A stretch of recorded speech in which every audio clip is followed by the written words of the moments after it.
Good morning, sir. Apply po sa trabaho. Sige, upo ka muna. Anong i-apply mong trabaho dito sa amin? Ano po, technician. Nakita po kasi sa page nyo. Hiring po guys about sa technician. So, anong tinapos mo? Automotive po, sir. Sa? Sa Marikina Polytechnic College. Nang ilang years? 4 years. So, may experience ka na rin sa pag-automotive? Meron po, sir. Kung sakaling tatanggapin kita sa aming company, anong madudulot mo sa aming company? Marami, sir. Lahat ng pinag-aralan ako. Like, may experience ka na sa, sa makina, gano'n? Meron po, sir.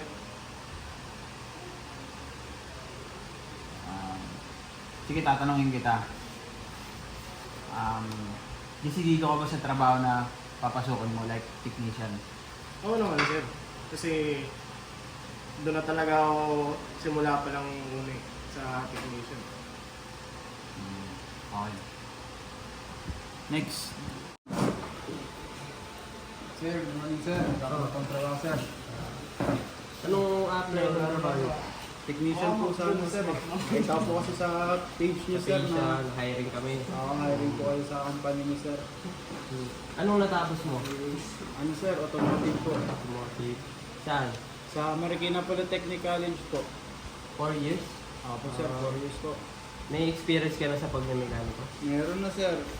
1 year pa lang eh. 1 year pa. Oo. Ano nang mga nagawa mo doon? Like, Ano sir, naging helper din ako doon tapos hanggang sa nagkaroon din ako ng mga ilang mga trabaho, binigyan ako ng mga maliliit na trabaho doon. Kaya yun po yung naging experience ko sa 1 year. sige, ito. Kung ikaw tatanggapin namin, anong expected mo na salary sa mga kuha? Ano sir, sa totoo lang wala akong idea sir sa salary na hindi ako nag-expect naman ng sobra sir. Pero siguro mga around 30,000 sir per month. Kung sakaling hindi matapos ang ginagawa mo na 8 hours, willing ka ba mag-OT? Oo sir, willing ako po sir. Yan. Sige. I-check ko ang resume mo, then i-email ka lang namin. Sige sir, salamat po. Okay, good. Ano sir? Sir, good morning sir. Pwede po ba mag-apply? Welcome, sir. Anong pinagdami mo? Apply ako na sir. Resume. Oh, mag-a-apply ka? Opo sir. Saan mo nakita ang ano namin? Sa Facebook page sir, saka naalok sa akin. May knowledge ka ba about sa... Meron sir, marami. Napag-aaral ka ba? Saan ka nag-aaral? Sa Marikina Polytechnic College. Nakapagtapos ka?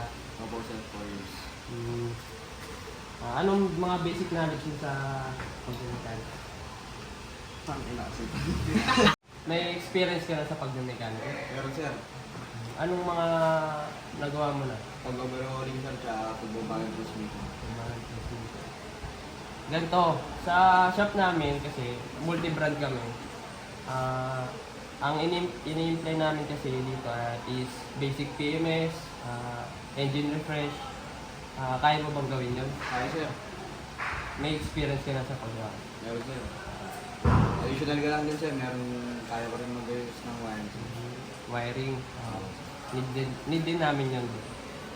Ganito, check ko ang resume mo mamaya. Then, Okay sir.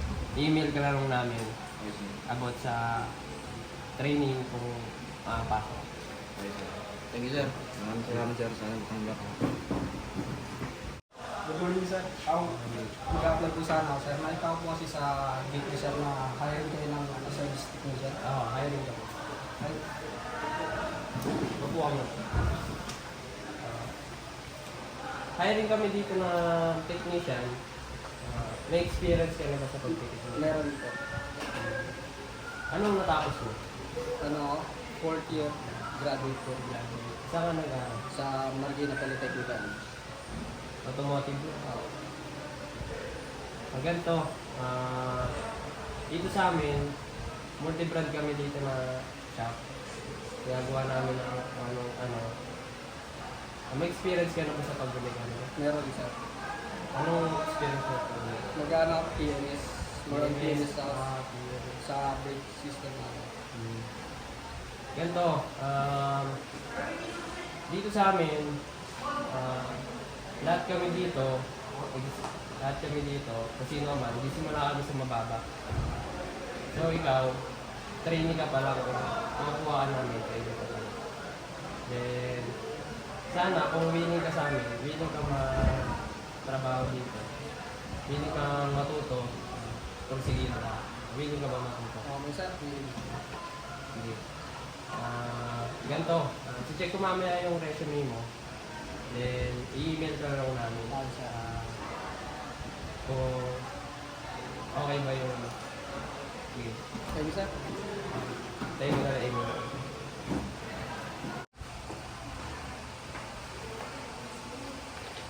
Okay ito ah.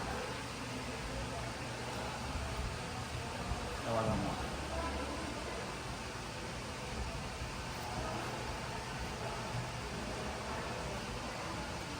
Hello sir, ako nga pala si Brian John Paul M. Hormigo ng HR manager ng company namin.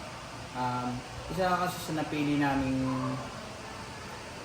technician kung sakali sa company namin.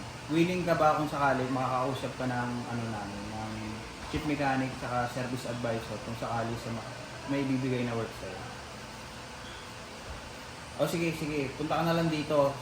Ikaw po ba si John Paul Tagat? Okay sir.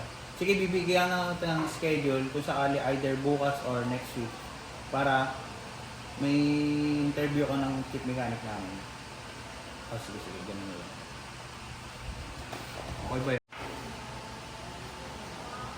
Okay to sa pintang ha. May duga pins to, pwede to. PMS. Doon siya nag-start. 4th year graduate and may experience sa trabaho. Subukan natin gawa.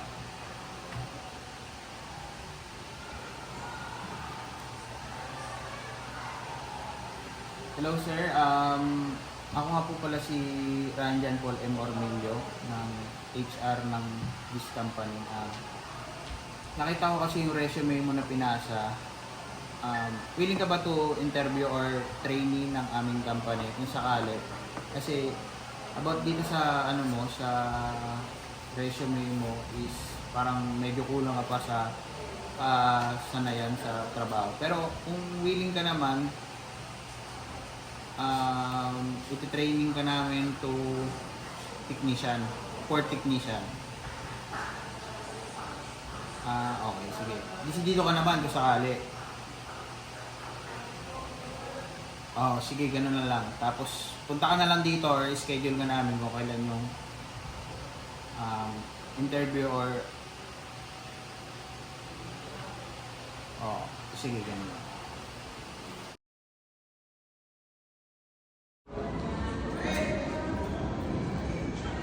Sir, Good morning, sir. Good morning. ako pala yung isa sa natawagin sa Ikaw pala na Ako rin, sir. Yung trainee, sir. May wala nang tawagan. So, orient ko muna kayo ngayon sa gawain namin sa workshop namin. So, pasok muna kayo sa loob.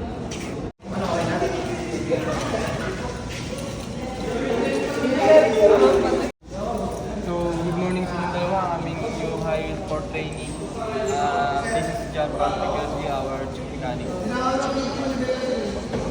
Ngayon, tatanungin ko kayo lang ng mga basic parts ng ating engine.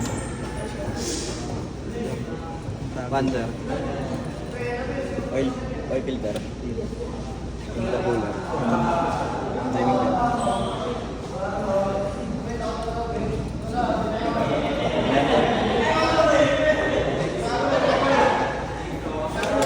And sir, exhaust.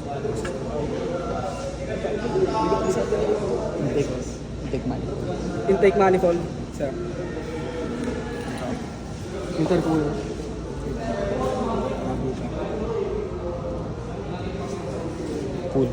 Pulley, sir.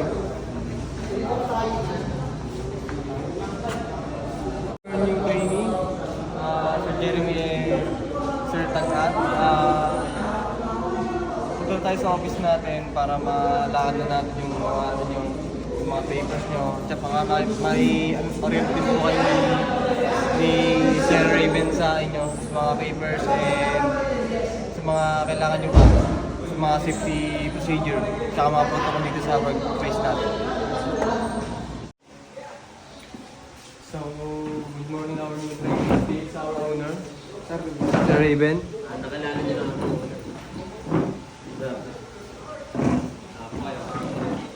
So, ayun, okay naman yung yung orientation niyo. Hindi naman kayo na-pressure. So, yun din to. Since nakapag-orientation na kayo, konting process na lang, pwede na kayong ma-hire. Ganito gagawin natin. Bibigyan ko kayo na 2 weeks para sigasuin yung mga papers nyo. Pag natapos nyo na, balik na lang kayo dito. Then, isiset ko kayo ng mga protocols kasi unfortunately wala yung HR natin na mag-orient sa inyo para sa mga safety protocols and procedures. Pero, kung natapos nyo naman agad, I give him a call para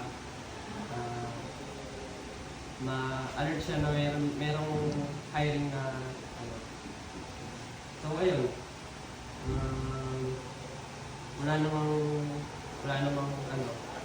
namang nasabing masama yung service advisor at chief mechanic natin na sa inyo. Ayun lang gusto namin na sana willing kayo ma-train and willing kayo magtrabaho dito.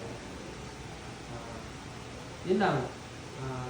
At last, pakisama sa mga co-workers natin dyan. Yun lang. Yun. See you. Pag natapos nyo na yung mga papers nyo, balik kayo dito.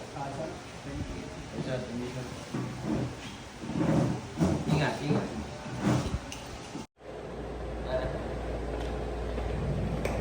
Gandang umaga sa inyo. Ako nga pala si Jonathan Gabasa, HR manager na itong company natin. So, ang i-discuss ko lang sa inyo about yung sa safety protocols nitong ating company. So, una yung proper use of PPE. So, isa nandyan yung ating gloves at ang ating gloves at saka yung safety shoes. So, bakit nga ba natin kailangan namin keep ang dalawang ito? Kasi alam naman natin sa pag-maintenance ng mga sasakyan, marami yung mga edges, yung mga sa makina, susugat ka, gaya na ito yan. Then yung sa mga sa safety shoes naman, syempre, pagka sakali nabitawan o may nalaglagan na tools, for example, mga mabibigat na kaya example natin yung masakit yung impact, di ba? Purong bakal yun, pag nabagsakin sa paa natin, sigurado ka. Next is yung cleanliness ng ating workplace. So, syempre, hindi mawala sa ating company, hindi lang sa appearance. Syempre, sa safety nyo rin, lalo na pagka-minister na kayo. So, example lang natin dito, yan. May nakita kayo na tapon dyan na langis, hindi nilinis, pinabayaan nyo na. So, possible, may mga aksidente. Ikaw, hindi mo nakita. Madudulas ka, di ba? O kaya kung hindi man ikaw, may iba dyan, mapapadaan na walang napadaan sa workplace mo, hindi nadulas. So, ayun, kailangan natin, linisin din natin yan. Mga tools, slider tools, tsaka yung mga langis na yan. Ayan. Sa lahat yan, kailangan natin iwasan na mga aksidente. Yung safety nyo, yun ang ating priority. So ito, yun lang naman. So, you can start tomorrow na. Tomorrow morning. Yan lang. Thank you.